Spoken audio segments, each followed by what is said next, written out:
Este mes de marzo ha sido especialmente agitado para las instituciones financieras de todo el mundo.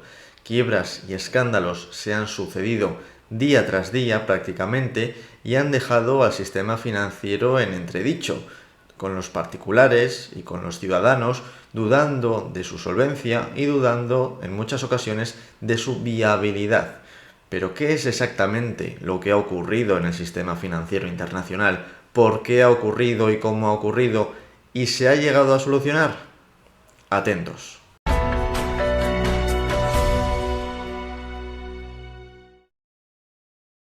El 8 de marzo de 2023, Silvergate Bank, un banco volcado sobre todo en la actividad cripto, en los criptoactivos, decidía voluntariamente echar el cierre, decidía voluntariamente bajar la persiana, no seguir operando. ¿Por qué? Pues por las fugas, por las retiradas masivas de depósitos que la entidad veía que estaba teniendo. Si los depósitos de una entidad empiezan a retirarse masivamente sin que haya un fin a la vista, entonces el banco se irá desangrando poco a poco hasta su eventual quiebra forzosa. Los dueños del Silvergate Bank no estaban dispuestos a pasar por ese doloroso proceso, esa agonía, y decidieron cerrar antes de que llegase tal escenario. Esto podía deberse sobre todo a la debacle cripto, como fruto, sobre todo recientemente, del fraude de FTX, del fraude de Sam Bankman-Fried.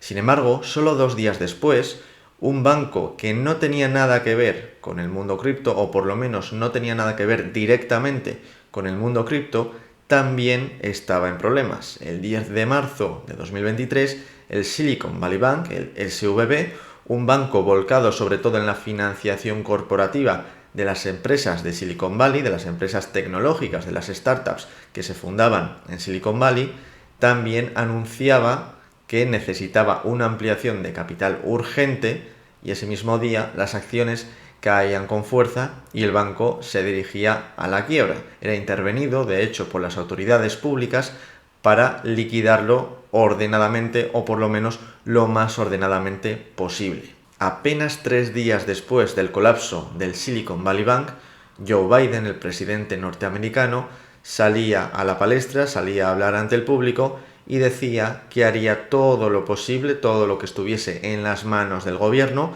para salvar a los depositantes, a los clientes del Silicon Valley Bank. Es decir, para que las empresas, que lógicamente siendo empresas, siendo entidades corporativas, en muchos casos no estaban cubiertas, al menos cubiertas totalmente, por el Fondo de Garantía de Depósitos de California, que llega hasta 250.000 euros, como no estaban cubiertas por el Fondo de Garantía de Depósitos, la mayoría de los ahorros, la mayoría de la tesorería de estas empresas se iría a la nada. Y mientras Joe Biden anunciaba esto, también aclaraba que los accionistas y los bonistas sí irían a la quiebra. Joe Biden iba a rescatar a los depositantes, a los clientes minoristas o mayoristas del banco, pero dejaría caer a los bonistas, es decir, a los que compraron la deuda emitida por el Silicon Valley Bank, y a los accionistas, a los que compraron las acciones, los títulos del capital, los títulos de propiedad del banco. Y por cierto, ¿quiénes eran estos accionistas? Pues un 25% del capital social del Silicon Valley Bank estaba en manos de 3 accionistas. En primer lugar, Vanguard, en segundo lugar, BlackRock y en tercer lugar, State Street. Pero también había otros accionistas importantes, como puede ser el Fondo Soberano de Noruega, que contaba con aproximadamente un 1% de las acciones del Silicon Valley Bank. La quiebra de este banco supuso la segunda mayor quiebra bancaria de la historia de Estados Unidos. Tengamos en cuenta que Silicon Valley Bank era un banco mediano, regional, pero no por ello dejaba de ser el 16º banco más grande del país.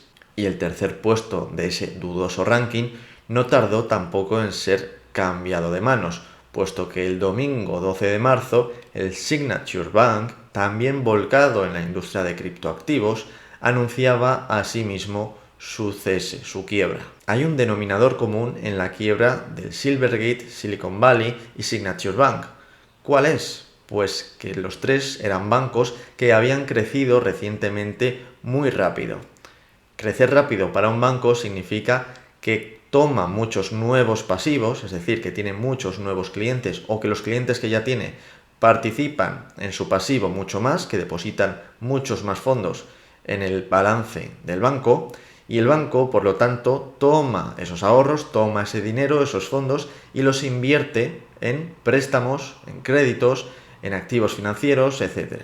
Este crecimiento exponencial se ha dado al calor de la burbuja de criptoactivos que ha habido en los últimos años por parte del Silvergate y del Signature Bank, y por parte del Silicon Valley Bank se ha dado al calor de todos los fondos nuevos de capital riesgo y de fondos de inversión que recibían las startups, sobre todo las tecnológicas, para desarrollar nuevos proyectos empresariales.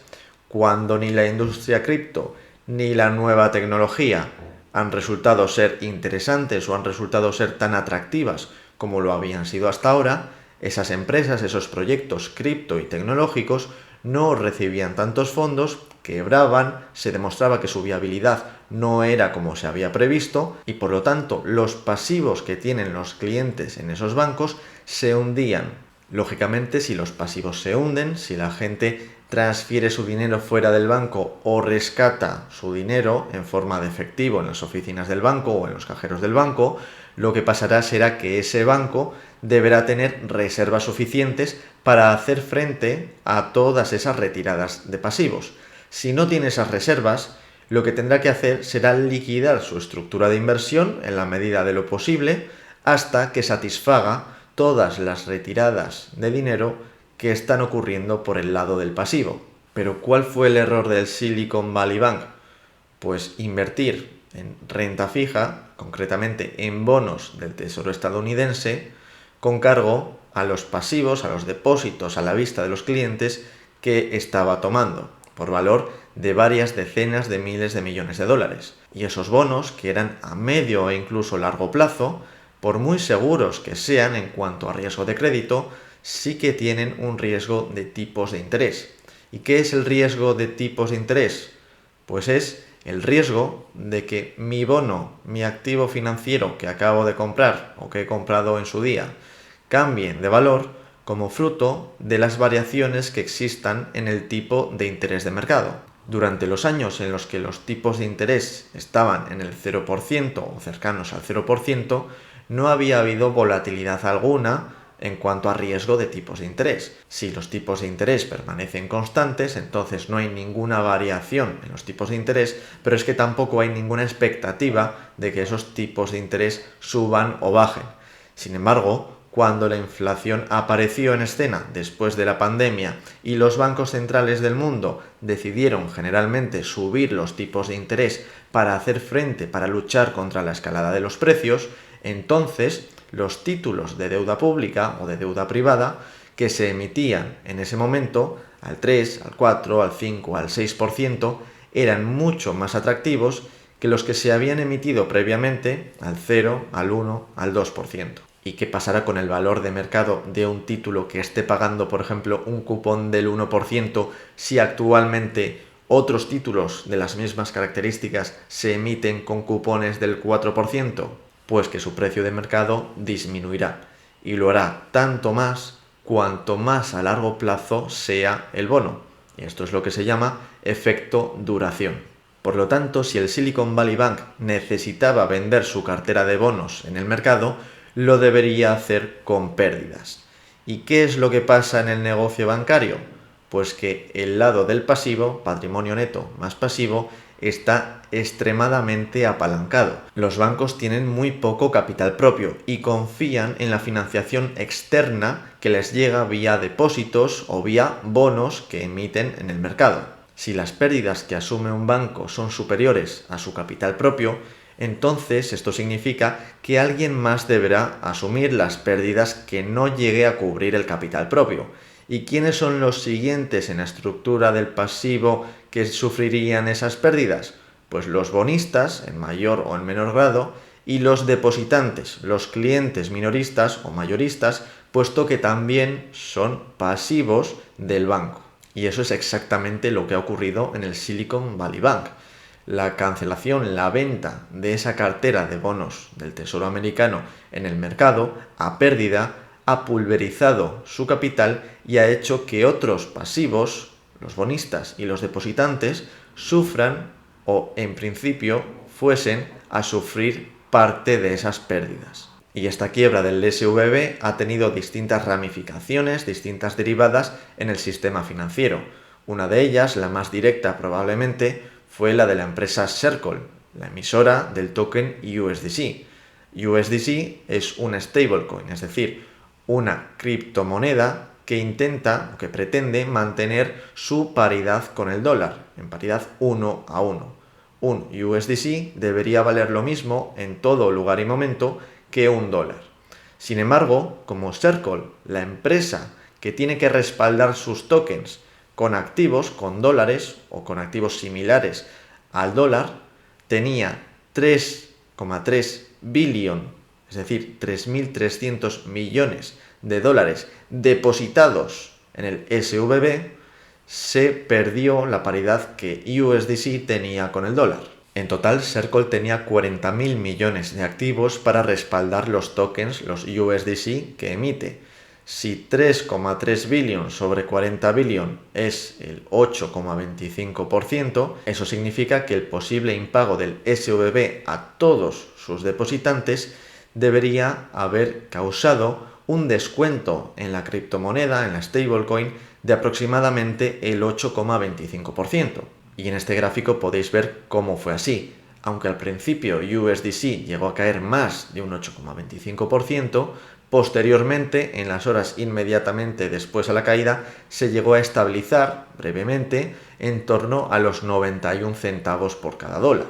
Y después, en cuanto Joe Biden anunció que rescataba a los depositantes, pero no a los bonistas del SVB, entonces la criptomoneda volvió a la paridad con el dólar. El segundo efecto de la caída del Silicon Valley Bank fue el contagio que se dio a otros bancos regionales americanos.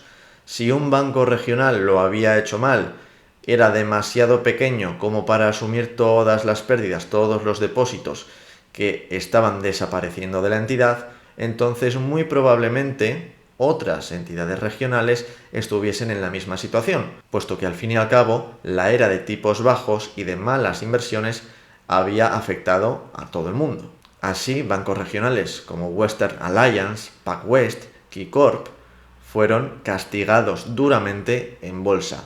Sin embargo, la peor parte se la llevó el First Republic Bank, puesto que se ha desplomado en el último mes cerca de un 90%.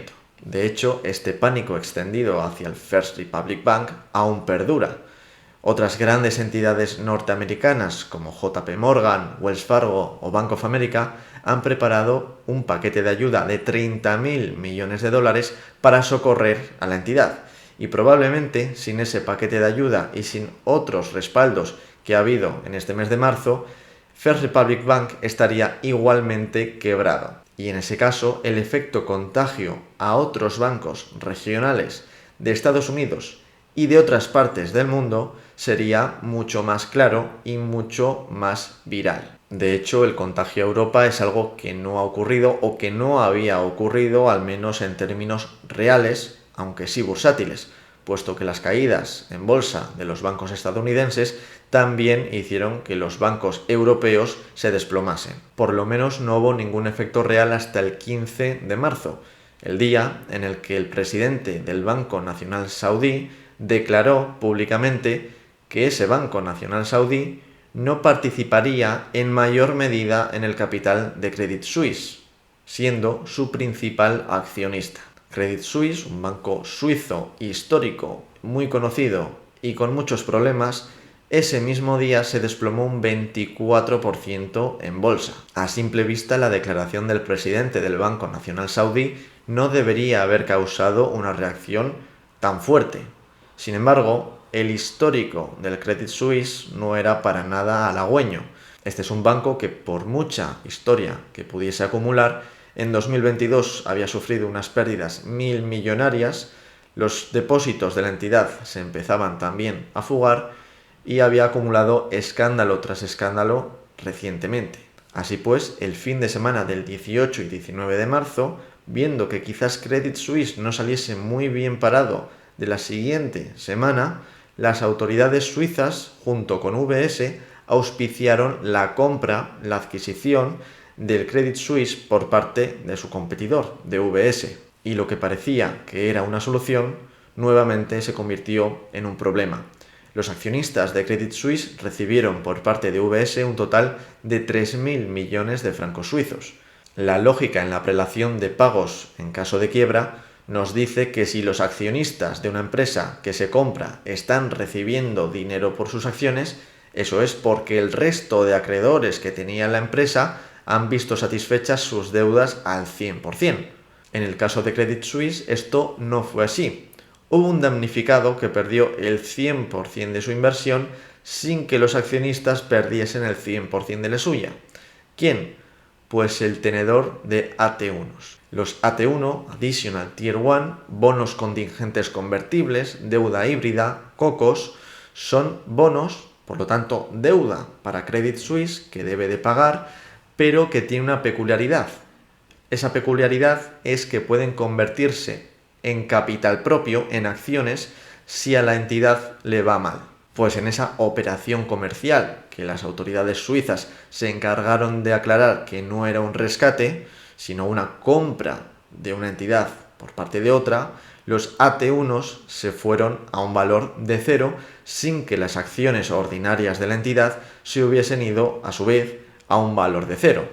Es decir, los primeros que deben sufrir el impago en caso de quiebra son los accionistas, como en el caso del SVB, y solo después de que los accionistas hayan quedado sin un céntimo de su dinero invertido en el banco, pasarán al siguiente nivel, en este caso a la deuda híbrida, a los AT1s, y solo después de que los AT1s hayan caído a un valor de 0, los impagos podrán continuar en el siguiente nivel. Y esto fue un escándalo, y no un escándalo que se hubiese gestado en ninguna república bananera, sino en Suiza, con lo que el mercado de Additional Tier 1 de deuda híbrida de los bancos europeos sufrió muchísimo y se desplomó de la noche a la mañana. Los inversores en bonos contingentes convertibles decían, si los accionistas realmente parece que están asumiendo un riesgo menor que el mío, entonces yo demandaré un mayor rendimiento de mi inversión y por lo tanto, para que los bonos convertibles tengan un mayor rendimiento de la inversión,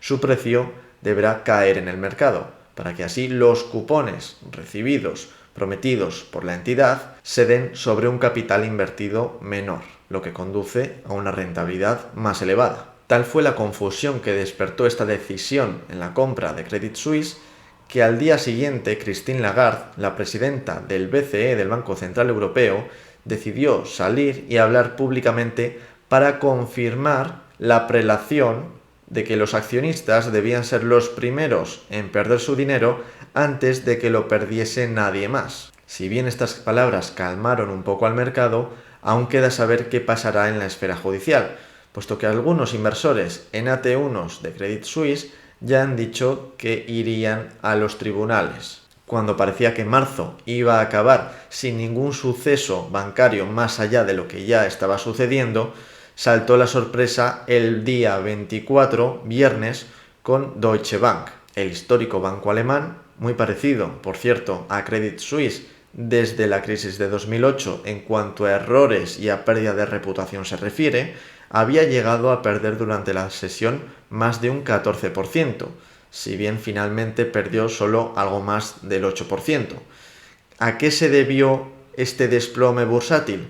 Pues a la actividad en el mercado de CDS, de Credit Default Swaps, los seguros contra impagos de la deuda del Deutsche Bank.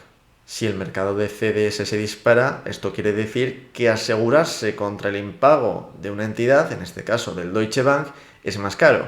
Y si asegurarse contra el impago del Deutsche Bank es más caro, eso significa que la probabilidad de impago del Deutsche Bank es mucho mayor. Esto nuevamente hizo que las alertas se disparasen en todos los mercados.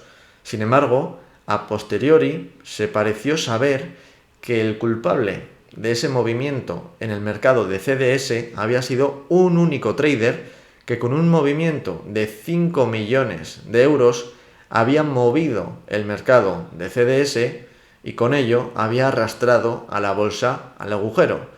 De hecho, a día de hoy, el Deutsche Bank parece que ha recuperado el valor previo a este evento. Y finalmente, el 27 de marzo, se anunció que el First Citizens Bank iba a comprar los activos y los pasivos del Silicon Valley Bank, dando así, parece, por zanjada, la crisis bancaria de marzo de 2023.